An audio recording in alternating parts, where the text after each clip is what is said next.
Assalamualaikum warahmatullahi wabarakatuh.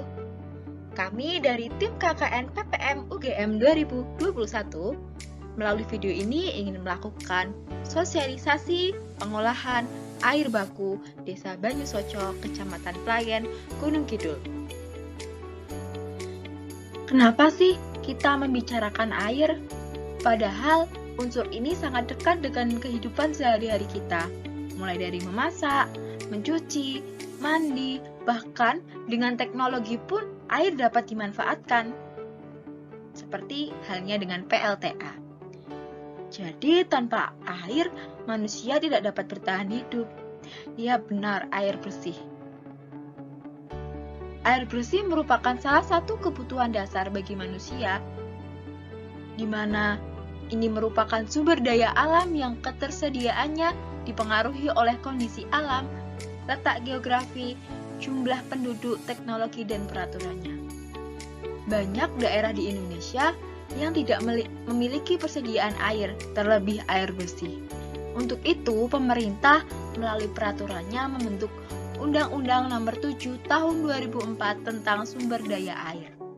Di sini dimaksudkan agar nantinya tidak terjadi eksploitasi, monopolisasi, serta privatisasi terhadap air dan bahkan nantinya akan menyulut konflik.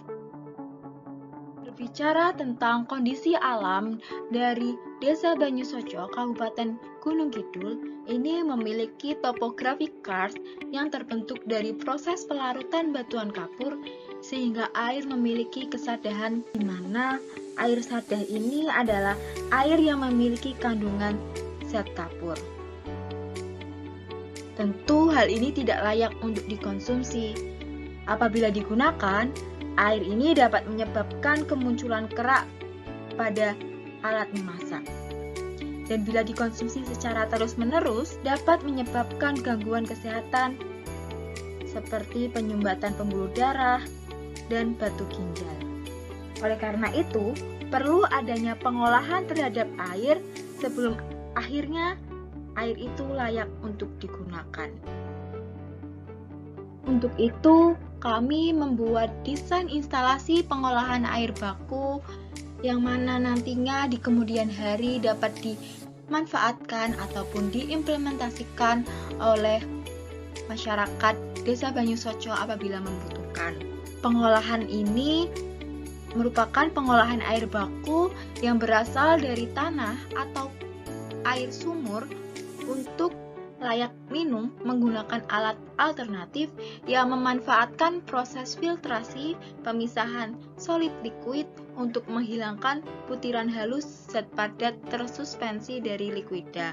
Maksudnya adalah memfiltrasi, menyaring partikel padat dan cair untuk menghilangkan zat-zat yang akan terkontaminasi dan berbahaya untuk diminum. Ini merupakan alur dari proses pengolahan air baku sendiri. Yang pertama, kita mulai dari air tanah ataupun air sumur yang itu sebagai sumber mata air, di mana air tersebut disedot melalui pompa utama sebelum masuk ke dalam tangki reaktor.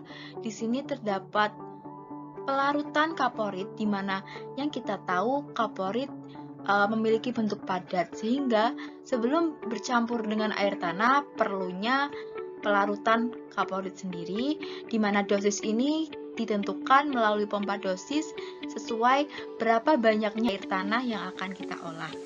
Kemudian larutan dan air tersebut masuk ke dalam tangki reaktor. Terjadi proses pertama yaitu proses klorinasi, di mana pencampuran air tanah dan larutan kaporit. Setelah itu air mengalir ke tahap penyaringan pertama yaitu filtrasi multimedia. Filtrasi ini proses menghilangkan zat berbahaya yang terbentuk dari reaksi dengan kaporit.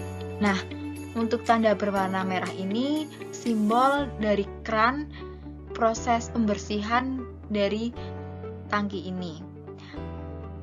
Kemudian setelah melalui filtrasi multimedia, air mengalir lagi dan menuju ke filtrasi selanjutnya, yaitu filtrasi karbon aktif, di mana di sini ada penyaringan kembali partikel yang masih lolos, dan di sini juga terdapat menurunkan keruhan air, yang mana air itu menjadi tidak berwarna. Kemudian setelah melalui proses filtrasi karbon aktif, air lanjut ke penyaringan terakhir dengan ukuran partikel yang lebih kecil menggunakan filter cartridge. Setelah itu air akan melalui sinar ultraviolet, di mana di sini dimaksudkan untuk membunuh bakteri yang ada di dalam air sebelum air itu dapat langsung diminum dan ditampung melalui tangki penampungan. Setelah itu air dapat disalurkan ke warga-warga Desa Banyusoco. Itu untuk alur secara singkat dari desain instalasi yang telah kami buat. Untuk lebih detailnya, kita langsung membedah tiap proses yang terjadi untuk pengolahan air baku ini.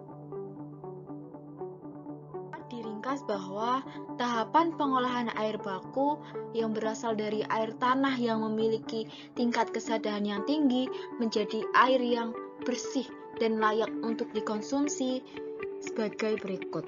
Yang pertama yaitu klorinasi, yang kedua yaitu filtrasi multimedia, yang ketiga filtrasi karbon aktif, yang keempat filtrasi cartridge, dan yang kelima yaitu disinfeksi.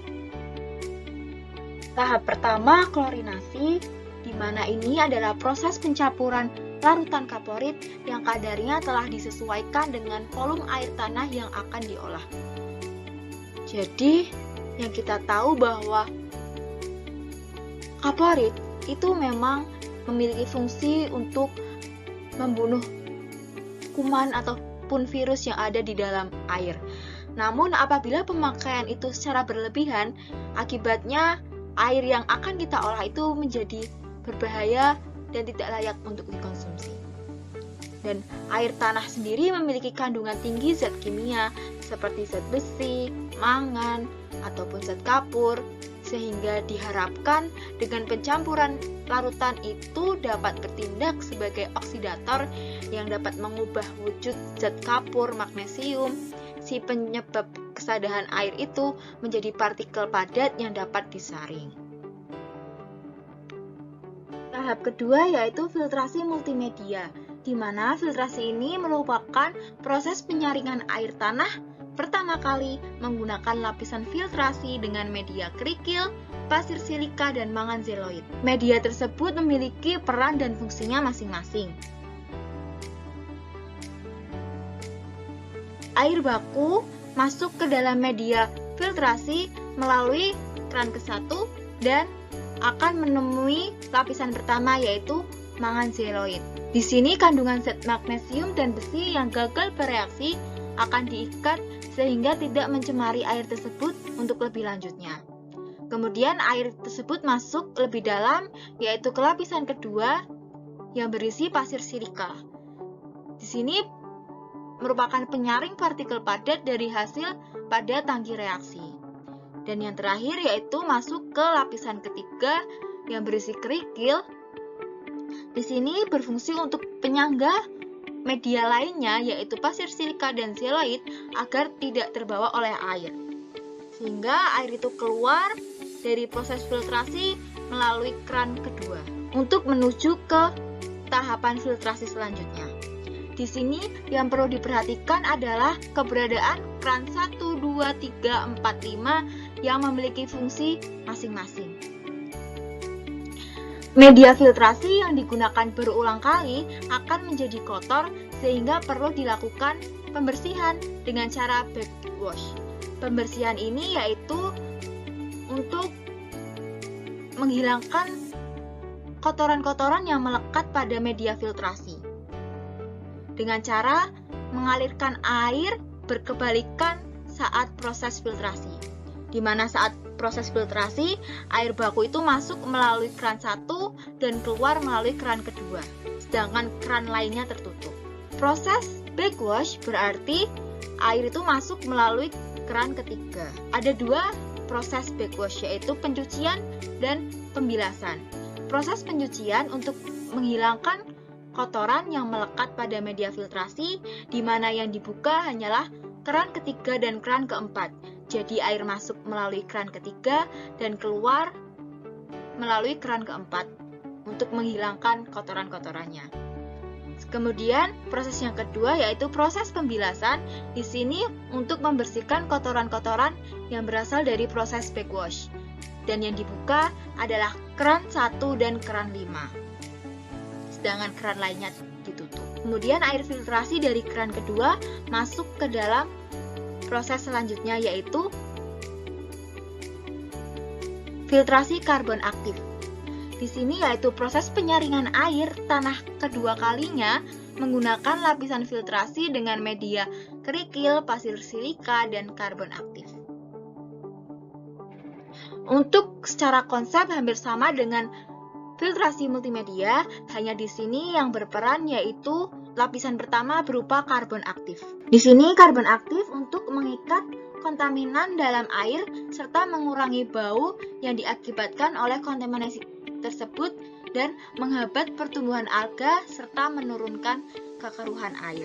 Air yang masuk melalui keran 1 menuju lapisan pertama, kemudian berupa karbon aktif, masuk ke lapisan kedua berupa pasir silika untuk menyaring partikel yang masih lolos dari proses filtrasi multimedia, dan yang ketiga yaitu lapisan kerikil di sini untuk menyangga media lainnya. Kemudian air keluar melalui keran kedua menuju ke proses filtrasi selanjutnya. Untuk pembersihan pun sama seperti proses filtrasi multimedia, dan yang harus diperhatikan adalah keran yang memiliki perannya masing-masing. Filtrasi yang terakhir yaitu filtrasi cartridge. Proses penyaringan terakhir partikel kotoran air tanah yang masih lolos dengan ukuran antara 5-10 mikron, terbuat dari rajutan serat polyester atau dari jenis polimer. Ini adalah proses filtrasi yang terakhir sebelum air itu layak dikonsumsi.